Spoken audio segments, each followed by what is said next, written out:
Okay, good day everyone. My part is just to provide you examples of TOS in other forms. Although TOS are generally the same, still there are certain cases in other subject areas that they come in their unique forms.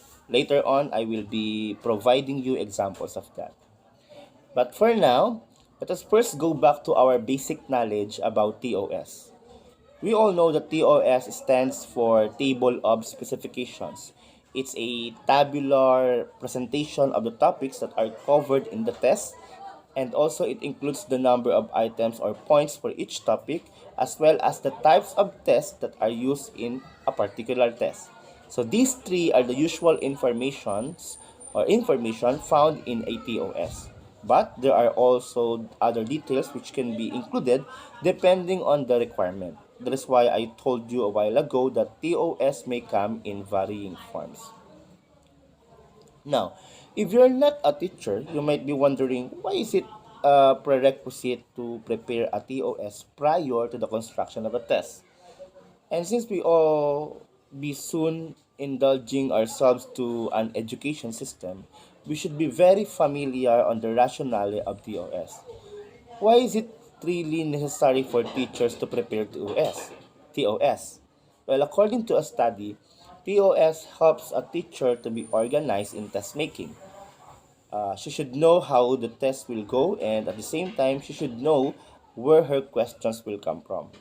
This what makes her test valid and fair at the same time, in the sense that it will allow her to create good balance in several areas of the subject depending on the difficulty of the topic and the length of the teaching hours.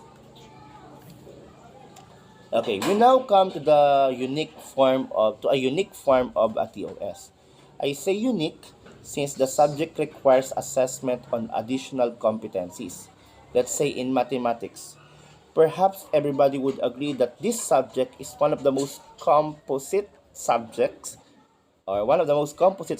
since it entails not just concepts but also computation and problem solving. So these are the areas to which math tests should be focused. Therefore, in preparing a TOS for math subjects, we should consider the most appropriate type of test for each competency.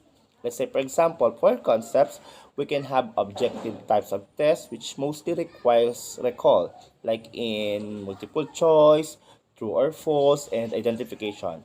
But for computation and problem solving, it's a different story since a solution is required for both computation and problem solving. Another thing which should be considered in preparing a TOS in math is the point system. Take note, magkaiba po yung number of items sa number of points. Since computation and problem solving test is of different level when it comes to difficulty as to other types of tests, they should be given higher points for that particular purpose. And that should also reflect in the TOS. Here's an example of TOS in mathematics.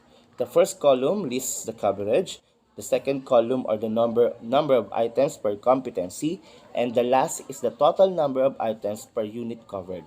Below is the weight of each competency measured in the test.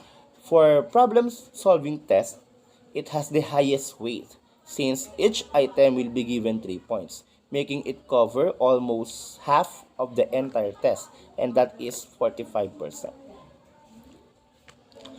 Another unique example of TOS is a TOS made for English test. Here, the general objectives that measures how the learners learn from the correct use of verbs with singular and plural subject is broken down into more specific tasks like first person singular verb, first person plural verb, second person singular verb, and so on and so forth. Meaning to say, as a conclusion, as what I've given emphasis in my introduction, although TOS are generally the same, still there are certain cases in other subject areas that they come in their unique forms depending on the requirement demanded by the unique structure of the subject. So that concludes my part. Thank you po and have a nice day.